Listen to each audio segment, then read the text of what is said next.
Annavaram police station నందు గణతంత్ర దినోత్సవం సందర్భంగా జాతీయ జెండాను ఆవిష్కరించారు.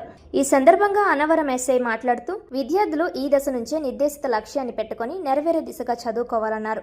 మంచి గుణాలు అలవర్చుకోవాలని, జాతీయ నాయకుల యొక్క త్యాగాలను గుర్తు చేసుకుంటూ అందరికీ గణతంత్ర దినోత్సవ శుభాకాంక్షలు తెలిపారు.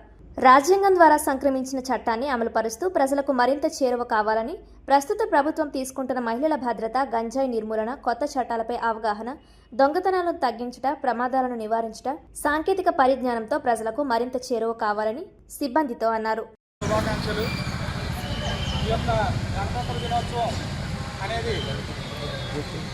మనకి ఏం జరుపుకుంటామంటే మనకు బ్రిటిష్ వాళ్ళు మనల్ని దాదాపు 150 సంవత్సరాలు పాలించి వాళ్ళ నుంచి మన స్వతంత్రం పొందిన తర్వాత మనకంటూ అంటే మనమే పాలించుకోవడానికి మనకంటూ ఒక చట్టం కానీ ఒక రూల్స్ కానీ ఏమీ లేవు.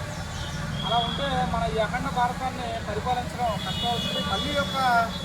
మళ్ళీ బ్రిటిష్ వాళ్ళు వచ్చి మళ్ళీ పాలించే అవకాశం ఉంటుందన్న ఉద్దేశంతో ఒక రూల్స్ అండ్ రెగ్యులేషన్స్ మనం జీవించడానికి ఒక క్రమశిక్షణగా ఉండడానికి రూల్స్ అండ్ రెగ్యులేషన్ ఉండాలనే ఉద్దేశంతో మన అప్పట్లో ఉన్న పెద్దలందరూ ఆలోచించి మనకి యొక్క రకరకాల దేశాలు మొత్తం అన్ని రకాల దేశాలు ప్రపంచమైన నలుమూల నుంచి తిరిగి వారి యొక్క రూల్స్ అండ్ రెగ్యులేషన్ వారి యొక్క రాజ్యాంగాలను పరిశీలించి ఒక కమిటీగా ఏర్పరిచి మన డాక్టర్ బిఆర్ అంబేద్కర్ గారు వారి యొక్క ఆధ్వర్యంలో ఒక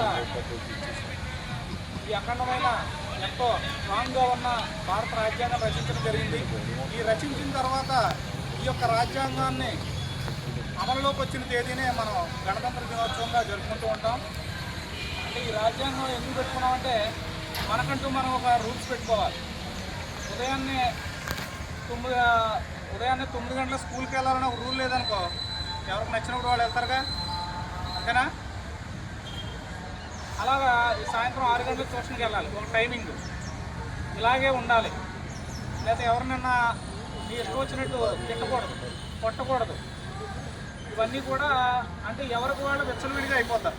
కాబట్టి ఏమన్నా ఒక రూల్స్ అంటూ ఒక మనిషికి పెట్టుకుంటే దాని ద్వారా ఈ ప్రజలందరూ కూడా మా ఇచ్చిన స్వేచ్ఛా స్వాతంత్రాలను దుర్వినియోగం చేయకుండా ఉంటారనే ఉద్దేశంతో ఈ యొక్క చట్టాలను కూడా చేయడం జరిగింది. దాంట్లో భాగంగానే మా పోలీసు వారికి కూడా మేము పోలీసు వారు చేసే డ్యూటీ అంతా కూడా రాజ్యాంగాన్ని అనుసరించే ఒక స్వేచ్ఛ హక్కు అనే దాని మీద పూర్తిగా రన్ అవుతూ ఉంటుంది. దీని నిమిత్తం మేము అంటే మా యొక్క ఆంధ్రప్రదేశ్ డీజీపీ గారు రకరకాల కార్యక్రమాలు పెడుతున్న ప్రస్తుతం ఉన్న ప్రభుత్వం. అందులో భాగంగా పిల్లల్ని ఎడ్యుకేట్ చేయడం, వారిని సెల్ ఫోన్ నుంచి దూరంగా ఉండేలా చేయడం, దాంతోపాటు పోక్సో చట్టాల గురించి వివరించడం, గుడ్ టచ్ బ్యాడ్ టచ్ గురించి వివరించడం, మీ వద్దకు వచ్చి అబ్బాయిలు అయితే గంజాయి బారిన పడకుండా వారికి కౌన్సిలింగ్లు చేయడం, ఇటువంటి రకరకాల మీటింగ్లు మీ ముందుకు వచ్చి చెప్తున్నారు. మీ దగ్గరకు వచ్చి చెప్తున్నారా?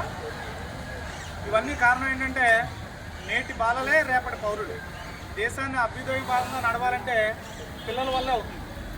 దానివల్ల మనం ఈ జనరేషన్ అనేది స్ట్రాంగ్గా ఉండి మీరు బాగా చదువుకుని మీ యొక్క కుటుంబ పరిస్థితులు మారిస్తే ఆటోమేటిక్గా దేశం కూడా అభివృద్ధి బాటలో పడుతుంది. కాబట్టి మీరందరూ కూడా పిల్లలు ఈ రిపబ్లిక్ దినోత్సవం రోజున మీరందరూ కూడా మైండ్లో ఒక టార్గెట్ ఫిక్స్ చేసుకోండి. అంటే మీరు ఏం అవ్వాలనుకుంటున్నారు, జీవితంలో ఏం సాధించాలనుకుంటున్నారు, దేనికి చదువుతున్నారు అనేది ఒక టార్గెట్ ఫిక్స్ చేసుకోండి. ఫలానాది అవ్వాలనుకుంటే ఆ టార్గెట్ ఎప్పుడు ప్రతిరోజు గుర్తుపెట్టుకోవాలా, అది మర్చిపోకూడదు. దానికోసం ఏం చేయాలని నిత్యం ప్రయత్నిస్తూనే ఉండాలి. ఈ క్షణంలో ఎవరైనా టార్గెట్ ఫిక్స్ చేసుకుంటే రీచ్ అవ్వని వాళ్ళు ఉండరు. దీనికి మీ ఆర్థికపరమైన సమస్యలు కానీ, సామాజికమైన సమస్యలు కానీ, కుటుంబపరమైన సమస్యలు కానీ ఏమీ అడ్డురావు. మీరు ఎటువంటి టార్గెట్ పెట్టుకున్నా దాన్ని మీరు రీచ్ అవుతారు. దానికి కష్టపడి చదవడమే. కాబట్టి మీరు అందరూ కూడా బాగా చదువుకుని మీ యొక్క టార్గెట్ రీచ్ అయ్యి మీ యొక్క కుటుంబ పరిస్థితులు మార్చి మేము అన్నవరానికి మరింత పేరు తీసుకొస్తారని కోరుకుంటున్నాను. ఓకే అండి, థ్యాంక్ యూ.